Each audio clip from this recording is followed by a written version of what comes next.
So today is June the 10th, 2018. This is what we call Miracles in Manhattan. It's usually on the second Sunday of every month except for May. I apologize, we didn't have a class. We did have a class in May, but unfortunately Shane, our videographer, his father had a heart attack and he was not able to be with us. So that's why there's no May. People keep sending me emails.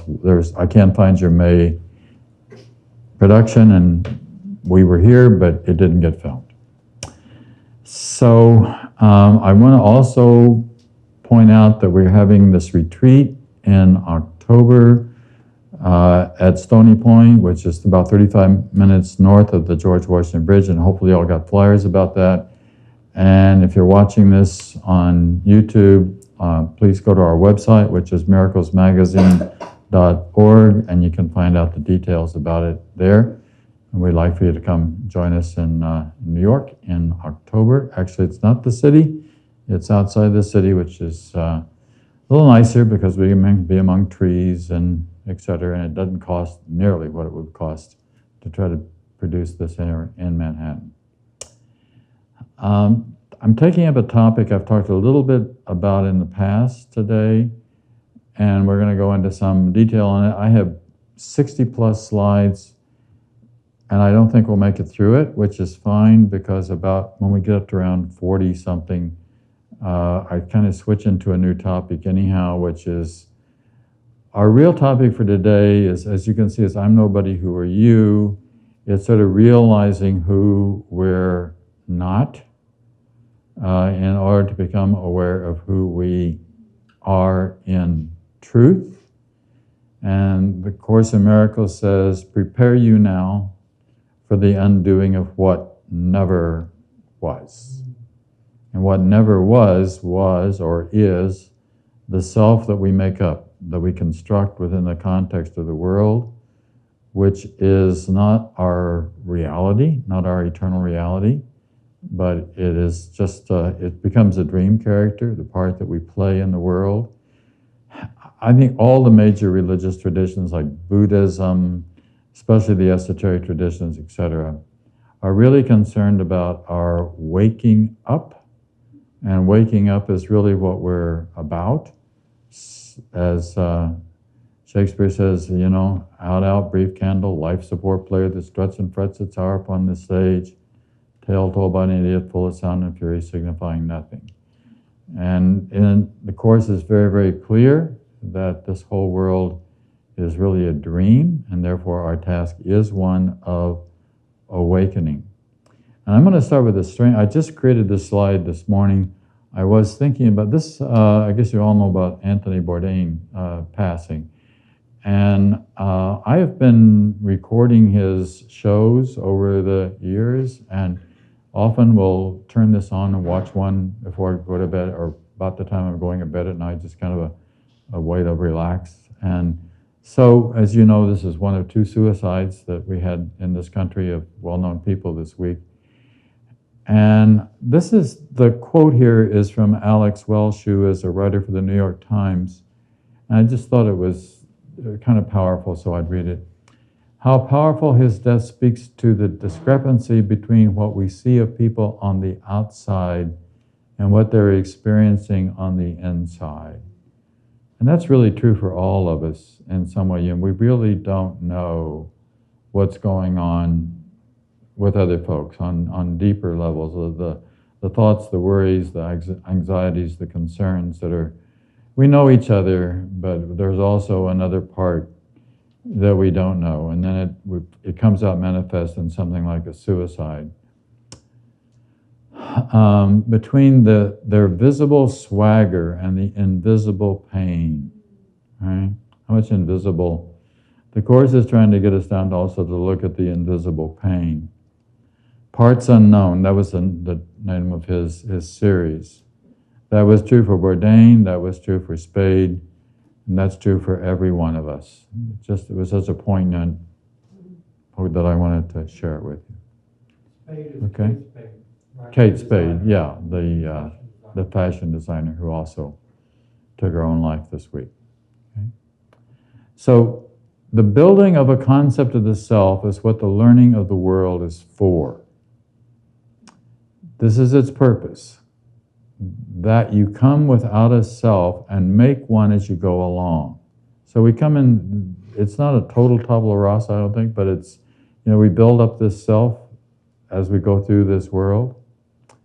And by the time you reach maturity, notice maturity is in quotes, you have perfected it to meet the world on equal terms at one with its demands. So Carl Jung would have called this the persona that we create in relationship to the world, the outside picture. In fact, let's look at this.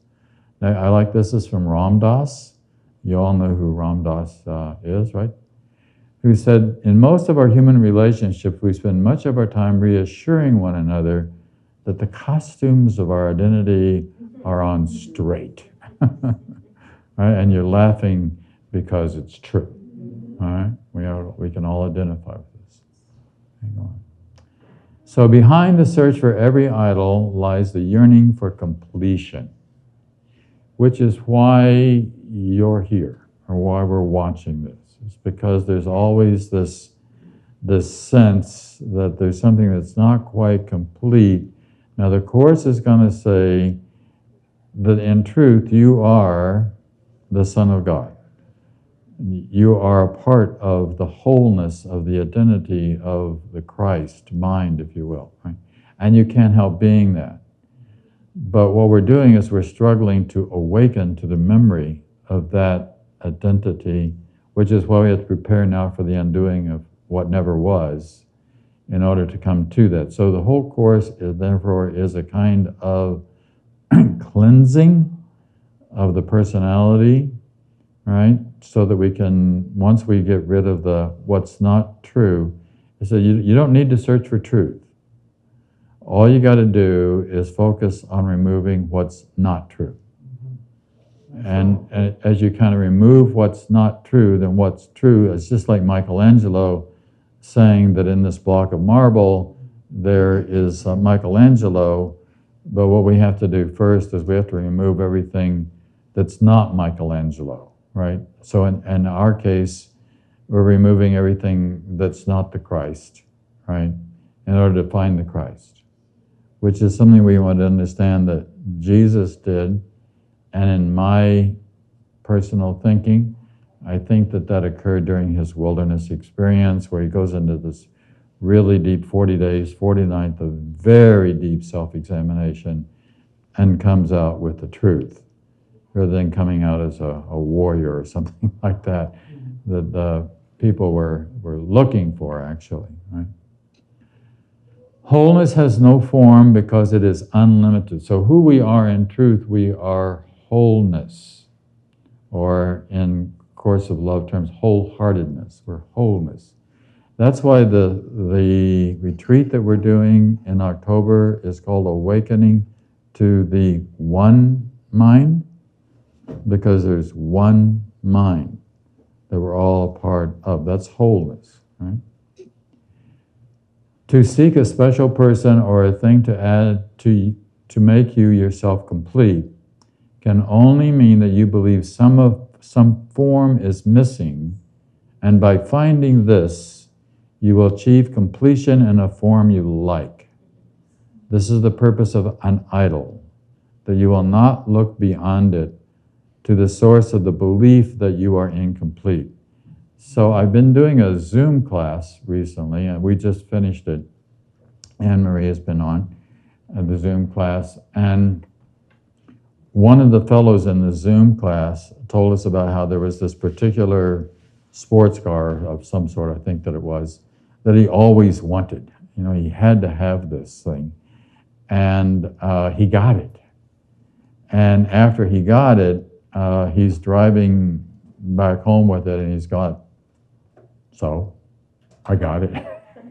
Okay, it's here. Here's the idol. I now I'm in possession of this thing I've always idolized. I've always wanted to have it. I've got it, and so what? You know, where do we go from here? To another idol, to another image. He's got the image of himself driving this car. He's always imagined himself driving this Porsche or whatever it was that he was driving. So now he's doing it. So let's go on. So this is a course on how to know yourself. You have taught what you are, but you have not let what you are teach you. So what you are, again, if you are the Christ, right, you have not let that teach you the truth of who you are. We've come up with another interpretation of who we are. Right? So miracles, everyone's right, but purification is necessary first. Principle number 7, I quote this a lot because it's really the only one of the first 50 miracles principles from the Course that explains something very clear about what has to happen in order for miracles to occur. Okay? So your faith is placed in the most trivial and insane symbols. Pills, money, protective clothing, influence, prestige, being liked, knowing the right people, and an endless list of forms of nothingness that you endow with magical powers. Another way to say that is that none of this means anything in heaven. And heaven is actually the truth of the reality of where we already are. So it's just a matter of awakening to the memory of that. Right? All these things are your replacements for the love of God. The love of God is so incredibly simple. That's all we have, all we need is just the awareness of the love of God. All these things are cherished to ensure a body identification. It's interesting, before we were standing downstairs, Brad, and you were talking about how all this stuff on the internet about how to make yourself prettier, or everything about the body, right? Everything's trying to ensure the body stays healthy. Right, the body. It's all about making the body, or it'll flip through a magazine. Yeah. And what are all the ads about? The ads are about Sex. Well, that too. That plus whatever, dresses, perfume, jewelry, something that's going to make you smell better, look better. What? I think it's all about sex. You're all about sex. Well, there's a lot about sex. What magazines are you reading anyhow? It's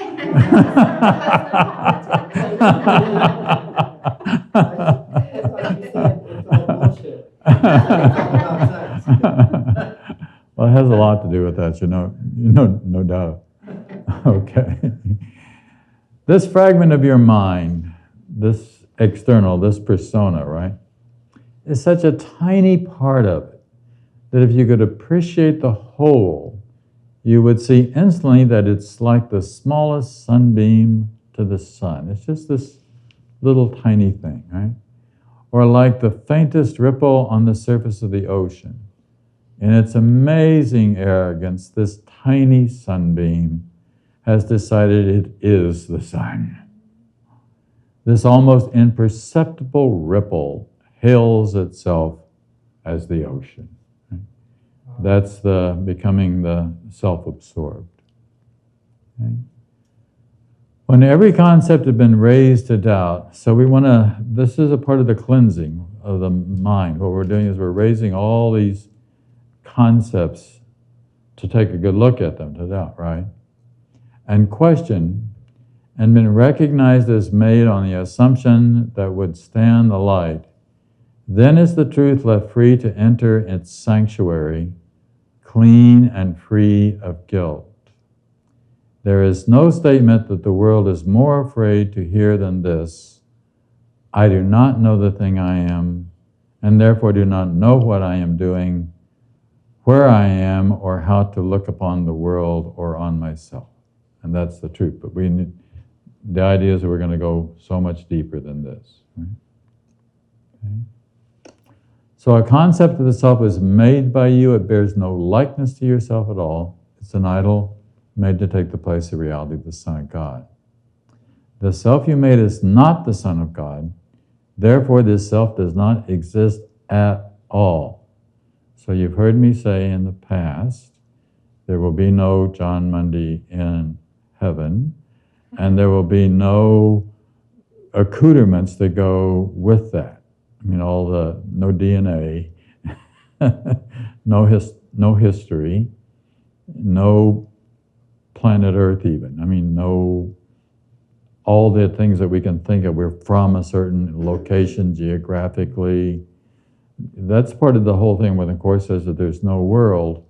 Well, there's no New York, right? There's no New Jersey. There's no Connecticut. There's somebody just takes a map and draws lines and graphically, and we put a name on it, usually about the area of the people who originally lived there or something, and it's Illinois or it's Utah or whatever it is. But and in truth, none of that bears any. Heaven knows nothing about any of that. Heaven has no form. That's why all the things disappear.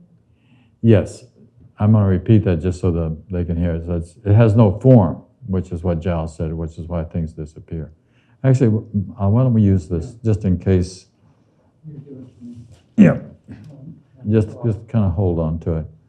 Be sure it's off, except when it's being used. Okay.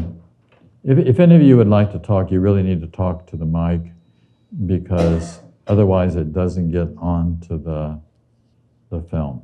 Okay. So let's talk about who we're not. We have to talk about who we're not to start before we can talk about who we are. The ego is a wrong-minded attempt to perceive yourself as you wish to be rather than as you are. You cannot know yourself, you can know yourself only as you are, because that is all you can be sure of, which is the truth of who you are. Right? The ego is the questioning aspect of the post-separation self, which was made rather than created. So the Course draws an interesting distinction between things which are made and things which are created.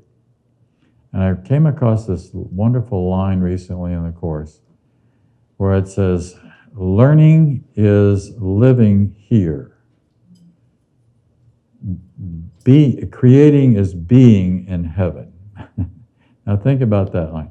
Let's look at it. So learning is living here. What we're doing here, what you're doing in this room at this moment, what we're doing, we're learning. We're here to gather information, to learn something about the truth of the nature of who we really are, right? So learning is living here. Creating, that's right, is being in heaven. I mentioned that phrase to somebody who told me that she was writing a book about creating. And she said, oh yeah, that's absolutely right. You know? And then when you are creating, it's often as though you're receiving, you're getting a download, so to speak. From when you get a poem, for example, as Lynn would know, a poet is sitting on the front row. Whenever we get something like that, it's just this like gift that is given to us, and then we're appreciative, because the question is even, where did it come from? By that I mean, it didn't come from you. It came from a higher source, and that feels so good. I think I may have... Yeah, I wanted to add something. Okay. I'll pass it right to you. There's a line in the Course that says, and it makes it so clear, what is not love is nothing but fear and nothing else. So if that is the truth, which it is, I know it to be true, what only love can create and only fear can make. So everything that is made in the world was made of fear, Right. which is of the mind. And everything that is created is only created through love, because only love can create. Very good distinction. Thank you. One of my favorite lessons of the courses, all things, the lessons God would have me learn. Mm-hmm. Everything. Yes. It's that so you welcome it in instead of being afraid of it. And as far as my poetry, I had a shift, and Mhm. thank you, God.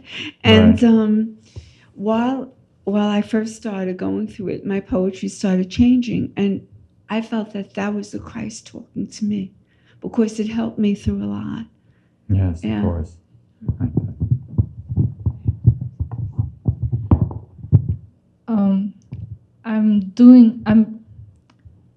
I am in charge of bringing a program from China to America, and it's about brain potential. And I have a lot of realizations about learning and creating, because that's what I'm doing.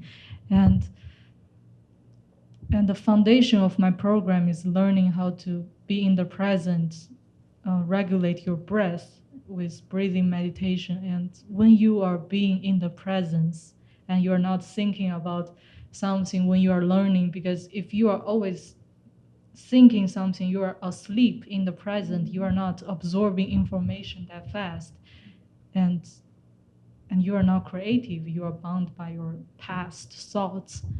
And it's so practical that being in the present, being here, and being in God's presence is the best way to learn, create, to live. Mm-hmm. I like the way you said that when we're thinking here, we're dreaming, right? And Yes. yeah, and the Course is going to say that, actually we got a quote coming up a little bit later on. I'll share it right now. Well, this is from Aldous Huxley. It says, let's wait till we get to the quote, so I have it exactly right. Okay, let's go on. So the death of specialness. So the specialness, can we get off? Specialness is a very important concept in the Course. And there's two kinds of specialness that it talks about. First of all, the whole idea of specialness of the self, that somehow or another we are special. The truth is, nobody's special, right? And there's going to be a quote to that effect in a moment. We're all absolutely equal. We're all totally the same, which is hard for the ego to accept, because the ego wants to be top dog. It wants to be in charge, or whatever it is that it wants, or the most beautiful, or the most intelligent, or you name it, whatever it is. But that keeps us from an awareness of the truth, of the reality of who we are as one mind. So the death of specialness is not your death, but your awakening into life eternal. You but emerge from an illusion of what you are to the acceptance of yourself as God created you. See, now there's God created you, not the self that is being made up, but the self that you are as you were created. The special ones are all asleep. That's essentially what we're saying with Zhao here, right? Surrounded by a world of loveliness they do not see.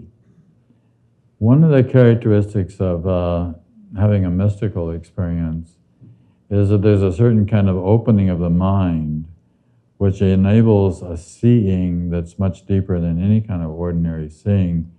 And the most incredible thing can be something which is lovely, that you may never have seen before, because we weren't looking, weren't knowing it, right? And call them to come forth and awaken from their dream of death. It's actually a dream.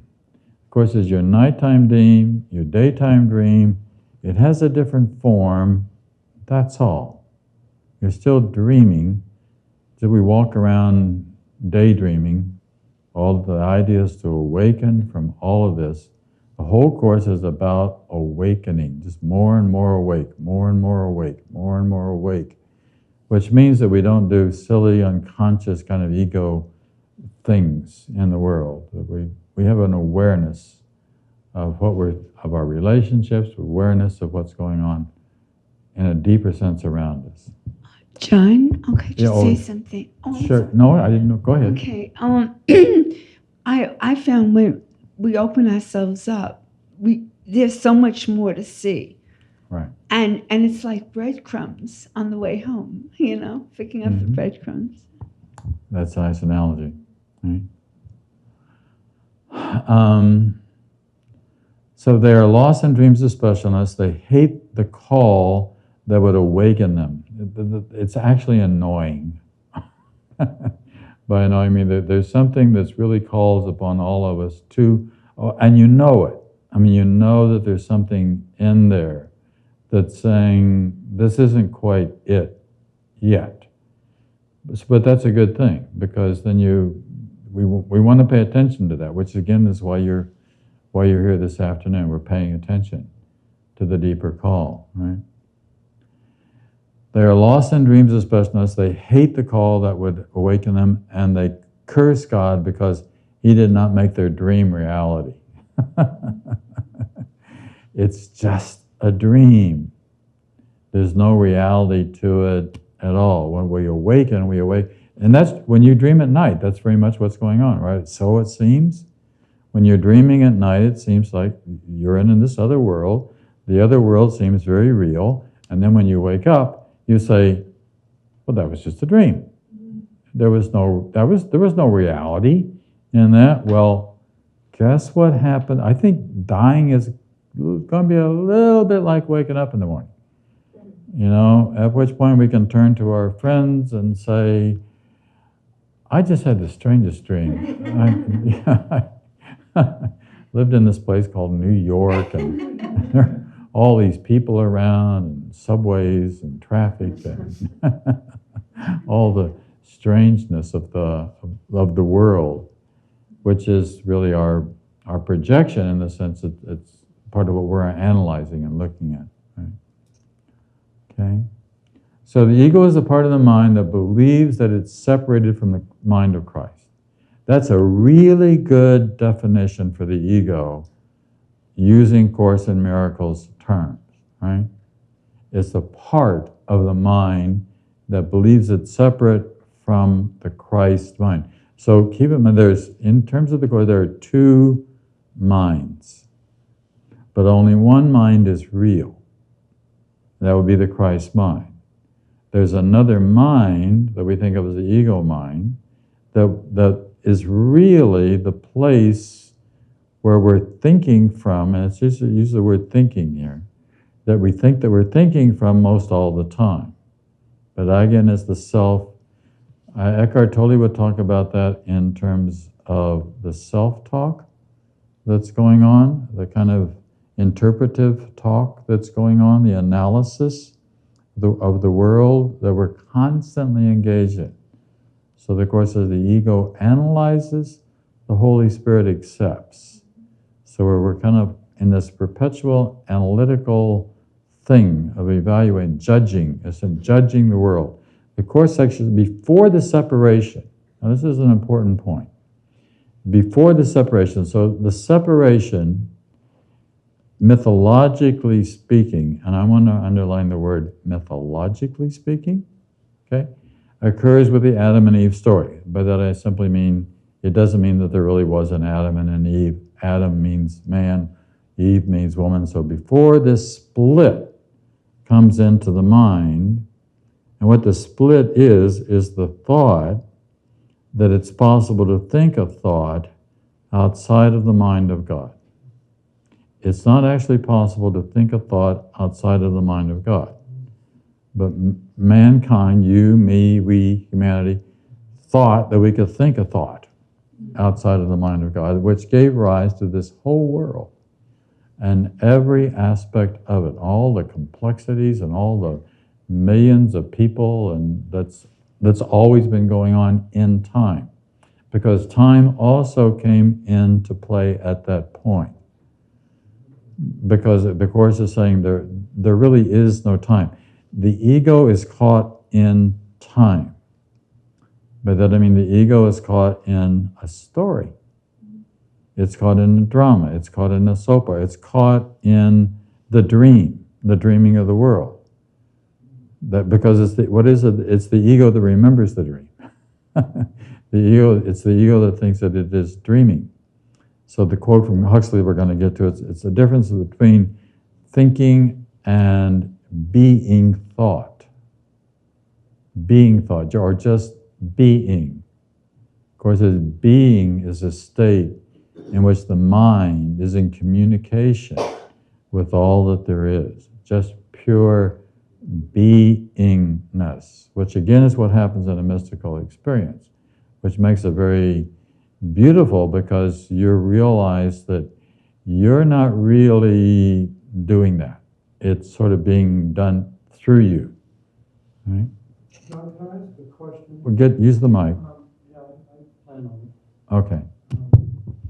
You know, you said something that, even though I understand where you're coming from, I questioned it. When you said that there's two minds, you know, and correct me if what I'm about to say is not an accurate way of looking at it, but the way that I see it is there is only one mind, which is the mind of God. Right. So when it talks about another mind or a split mind, Mm-hmm. it's the split mind is the mind that is still part of the one mind of God, but desires to look outside rather than to look inward. You could look at it that way. So the desire to look outside or to look away is wrong-mindedness. But Right. wrong-mindedness is still within the one mind that is God, right? Well, So yeah. it's the perception in that one mind that's sick. It's never left the one mind. Actually, when we get right down to it, Brad, in terms of the truth of it, it doesn't exist at all. It doesn't exist at all. No. So that's why it's still a perception held within the mind, and that perception of it is sick. Which is also why it's a dream. Yes. Okay, so there can only be one mind. Exactly. I mean, all there is the mind of God. That's it. I just wanted Okay, there's one mind. You are very much a part of that mind, by the way. So in that sense, the whole exceeds the part, right? But then that disappears as we awaken. So then the question becomes, well, if it disappears as we awaken, did it ever exist at all? No. Right.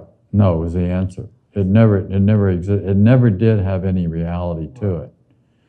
But it thought that it did. We try to create our own reality, which we cannot do except within the context of a dream. Within the dream, we create it, but in terms of its reality, it doesn't exist. Len? Sorry. It's okay. I just wanted to say, I found that the Course has so many depths to it. Sure. You know, like as you progress, you know, you get to the one mind, but, you know, we split it in the Holy Spirit, the Father, and us, and gradually we get to the core. Right. It's really beautiful. Right. Yeah. That's why actually in terms of the Holy Spirit, let's take it. The Holy Spirit is really perceived as the intermediary between ourselves and God. But when you get all the way there, then that doesn't exist either, because what do you need an intermediary for? There is no intermediary if you're there immediately in that mind. That's why, again, we're calling this retreat Awakening to the One Mind, because there's just one mind, which is scary as all get out to the ego, because the ego then realizes that if that's true, that we know on some level that doesn't exist, that we don't exist. That's the scary part. We don't exist at all in that sense, right? Okay, let's go on. It's a split mind which has two parts: wrong-mindedness, right-mindedness. We might think of the ego mind as insane, which is incapable of making sane choices. So a mind that is in line with the mind of God would make only sane choices. So we make this insane. The whole idea of insanity, we say of somebody that's schizophrenic that they are split, that they've split off. Well, we all are a little bit schizophrenic. It's just that someone who's like completely broke, is so complete. We the rest of it, we learn how to deal with the world. You know, we go around, we eat, we travel, we work, we do things in the world because we can, but that seems like reality. Beverly, you want to pass the mic over to Beverly? Yeah. Seems very pertinent to me right now, this whole discussion, because I have a study partner. We study together every week, and we trust each other implicitly because we're not married. Okay. And we know that we only have each other's best will and don't want anything from each other because Good. Yeah, we got have it. no investment. So he's had a recurring issue with split mind. And he says, I don't know whether it's this or it's that, whether I'm this or I'm that. And we've been wrestling with this. I finally said to him last week, but this is making it so much clearer. You're labeling this fight as something bad. And the minute you label it as bad, you don't get to investigate it because you just want to bury it.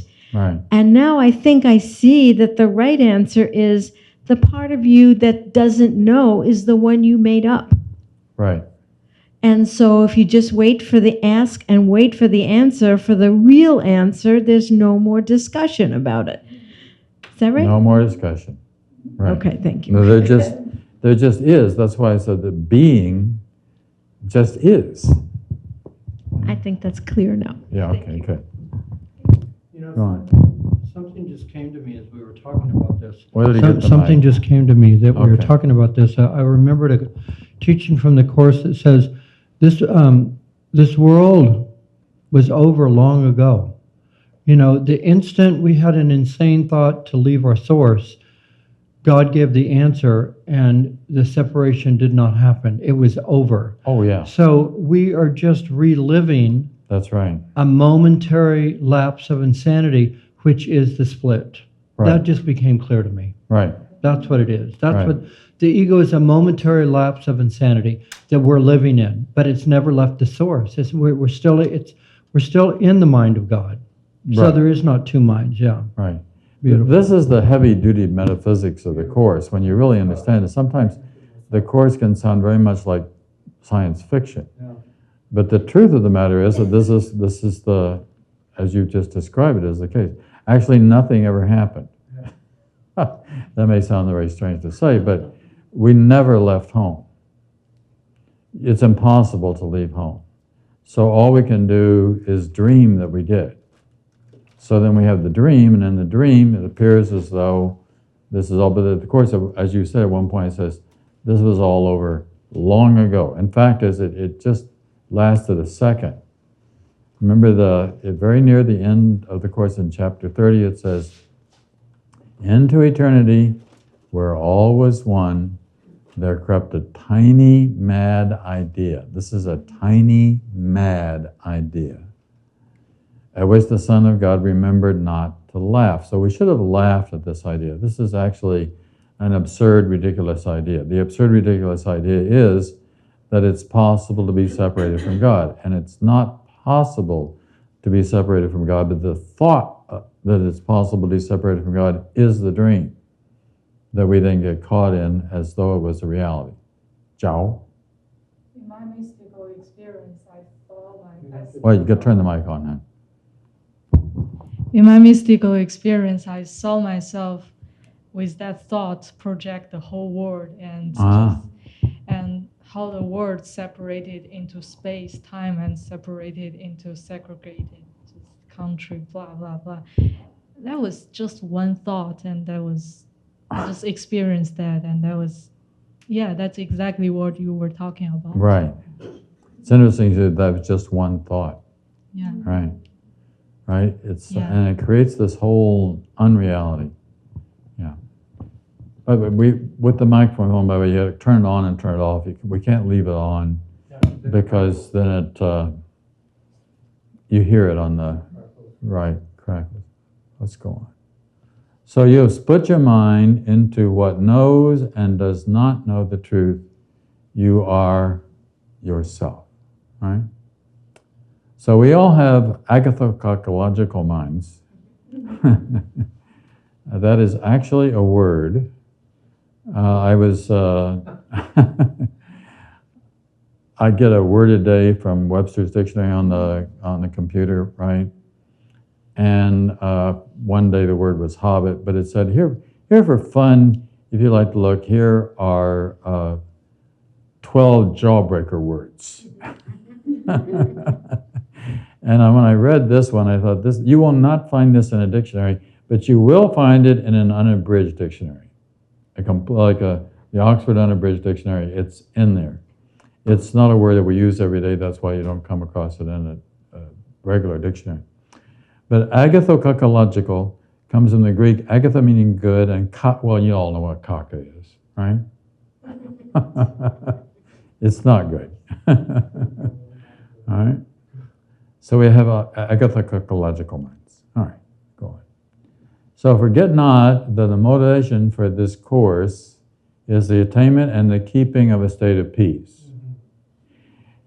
You can't have peace when you have a split mind, when you have a divided mind, because when you have a divided mind, then it looks like there's two parts. So there's only a whole mind would not be divided, it would not be split, it would not be broken into different pieces. There's just the one mind, the mind, again, of God. So given this state, the mind is quiet, and the condition in which God is remembered is attained. And this is why, again, I say a lot, the Course is a lot like Zen Buddhism, or it's a lot like Buddhism in the sense that the goal is getting to have a quiet mind. Because when you don't have the chatter going, and when the chatter stops, you can't be receptive and projective at the same time. So when the chatter stops, then you can see.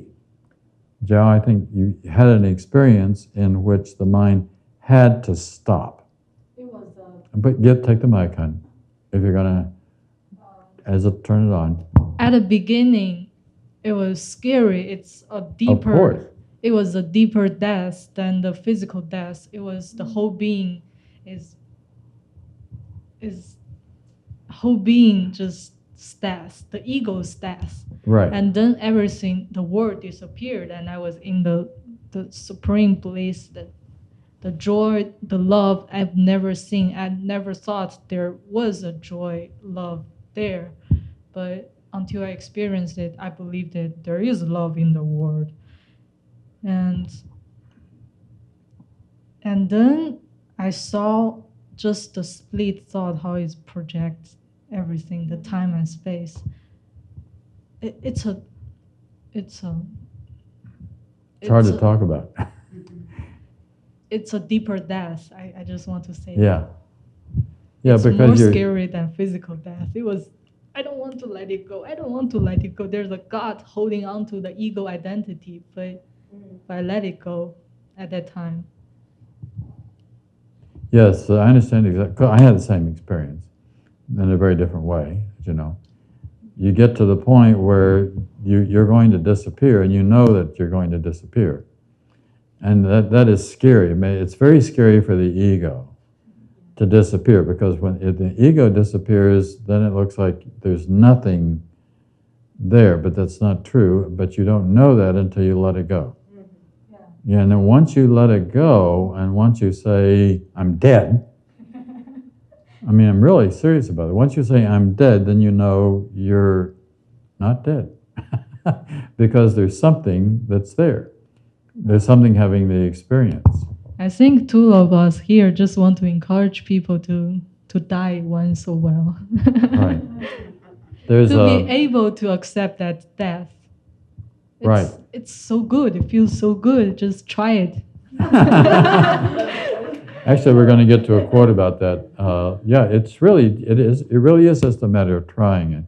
But what it means by trying it is a complete let go. I mean, this is 100% let go, so that there's literally nothing that you hold on to, that you're holding on to at all. You take nothing with you when you go home to heaven. That would be impossible to take anything with you. So all of the identification, those kind of accoutrements are gone. But then comes the awakening, but you cannot know that until after everything has been wiped away. All right? So let's go on. When every concept has been raised to doubt and question and recognized as made on assumptions that withstand the light, then is the truth left free to enter into the sanctuary. That's what we're just talking about. Then the truth. But we got to have a completely empty container. You probably know there's a Zen story about a scholar who goes to a Zen master to ask for advice, and the Zen master starts pouring the guy a cup of tea, and he keeps pouring the tea, and the tea starts overflowing the cup. And the guy says, "Stop! Stop! Stop! What are you doing? You're overflowing the cup." And the guy said, "Well, you're like this cup. How can I teach you anything unless you bring me an empty cup? You're overflowing with your own ideas, right? You're a philosopher." It was a philosopher who comes, nonetheless. Philosophers are filled with ideas, you know? And we're all filled with ideas in that sense too. All right, so there is no statement that the world is more afraid to hear than this. I do know anything I am. We did this one, didn't we? Therefore, I know nothing. I look upon myself, the world. Well, we did this. Let's go on. So this, of course, is you are not special. I'm going to skip the story about the minister praying in church, okay? You are not special. If you think that you are, and you would defend your specialness against the truth of who you really are, then how can you know the truth? It's the specialness that keeps us blind. The specialness which keeps us from seeing, because that means that we think that we are somebody. And as long as you think that you are somebody, then that's a block. So that's why it's called "I'm nobody, who are you?" Right? Any form of specialness must and will be defended. But the ego, by definition, is always on the defense.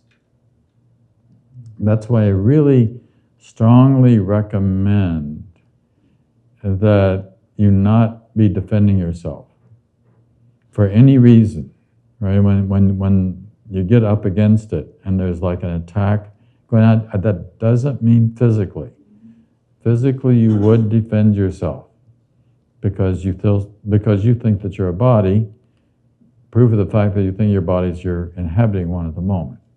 It's very simple, right? So as long as you're hanging out in one, you'll believe it could be hurt. You wouldn't want your body to be hurt, you would defend it. What we're talking about not defending is the ego. And when you get not defending, when there's no ego to defend, then you're just there. You have this simplicity. And it's the easiest way in the world to win an argument. Because you're not arguing, because there's nothing to argue about. If there's nothing to defend, then you just let it go. And very often the other person that you're engaged with will realize that you can't fight somebody that doesn't fight back, right? That doesn't have a resistance thing going on, okay? So specialness is a false impression we hold about ourselves and a lack of faith in everything except ourselves. It's a false impression. So specialness is the idea of sin made real. Sin made real simply means it's the idea that it's possible to do something against God. It's not possible to do anything against God. God does not see. This is where the Course is very different from traditional Christianity. You can't do anything against God. There can't be an offense because God doesn't have an ego. Therefore, God cannot be offended. Right? If God cannot be offended, then we just have what is. Pursuit of specialness is always at the cost of peace. And you see this so often when, especially even in the case of celebrity type figures, etc. When you think you really are somebody, then you're really lost. I mean, you're really lost in the sense that if the world supports the idea that you're somebody, suddenly we have American Idol. Right? Let's go on. To see ourselves as special is to think of ourselves as better than or worse than others. Either way calls for judgment. Either way, better than, worse than. We make ourselves special or we make someone else special. Making ourselves better than or less than is a form of separation. So I'm separate if I think someone's better than I. I'm separate if I think that I'm better. Either way, and we're going to look at the two ways that this can happen here. So now we're going to look at just some of the forms of specialness. I'm just suggesting 4 ways that this is manifest. There will be more than 4, a lot more than 4. So number 1 is the one that everybody understands. The man on the street understands this one. There don't have to be a Course in Miracles student to understand egotism. Right? We're special because we're hot. Right? We're a VIP. Now, there's nothing wrong with having talent, money, looking, feeling good, etc. But if we think that makes us special, we're mistaken. Right? That's the problem. So, some of you know Dr. David Hawkins, psychologist and psychiatrist. Routinely, people discover that the life of a celebrity is onerous and burdensome to them once the novelty of the thing is worn off. In the beginning, when it's a novelty, it's kind of fun to become American Idol, but or whatever it is. But after that, then you're stuck in the position, and then it's not so much fun. Like Lady Gaga saying, I don't think there's anything more isolating than being famous. Right? I just heard her say that on television a few months ago. Pardon? That's sad. It is sad. Yeah, of course. Right? So famous people, very famous people, Marilyn Monroe, Elvis Presley, Princess Diana, Anna Nicole Smith, Michael Jackson, Robin Williams, and Prince all found it very difficult living in this world. Very difficult living in the world. Right? Instead of Marilyn Monroe reached mythic proportions. If you reach mythic proportions, you're a myth. We're all myths. But in this particular case, there was the real myth. She says, I'm not a sex goddess. A sex goddess is a thing. I'm just a person. I'm just Norma Jean. She just wanted to be a normal person. But what happens if you can't walk down the street? What happens if you got to put on sunglasses and a big hat and a costume before you can go out? You know, you have to hide your identity before you can go out into the world. Now you're really stuck. If you can't go anywhere without being, quote, recognized by the rest of the world. As special. Pardon? As special. As special. As Oh, yes. Yeah. But see, the problem with that is that the whole world is making you special. Yeah. In addition to the fact that you may see yourself as being special as well. So people can't see who you really are. They see your specialness. Right. Instead. Right. Now, there are exceptions. I think Einstein's a very good example of an exception.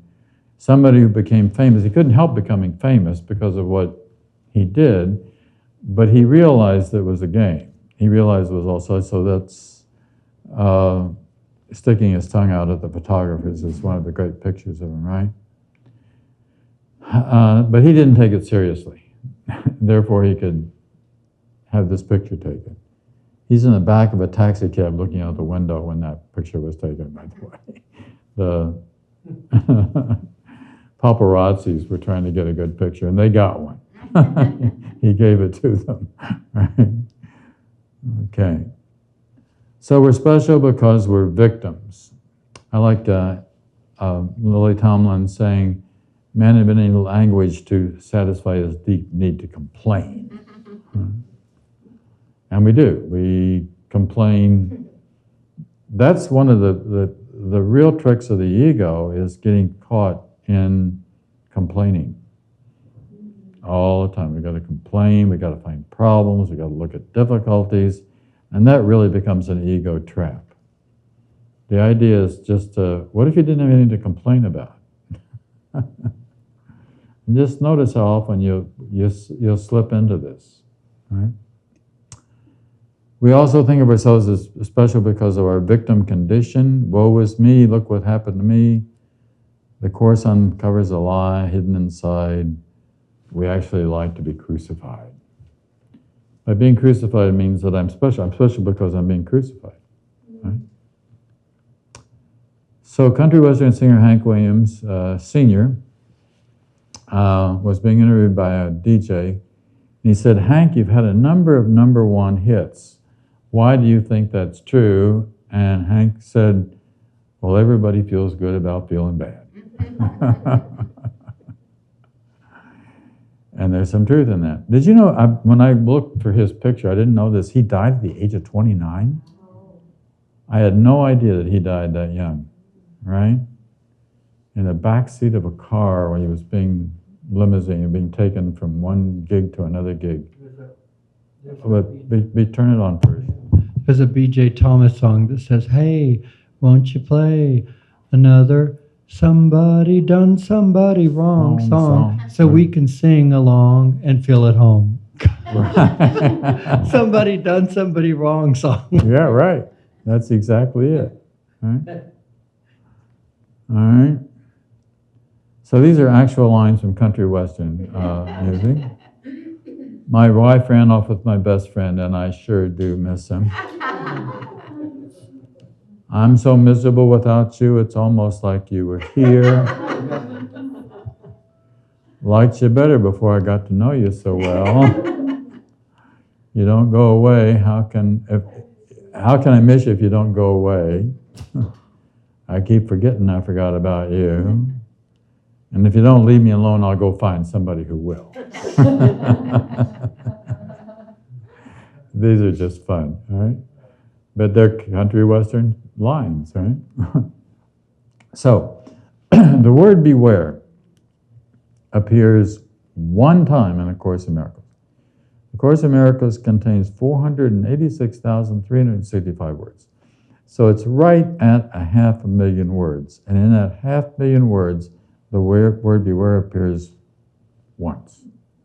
This is the sentence that it appears in. Beware of the temptation to perceive yourself as being, we like to be unfairly treated. Because then we can bitch and complain and gripe, and then the ego can have a lot of fun. It's not really fun. But it pretends it's fun to get caught in that. Okay, Len, you want to share something?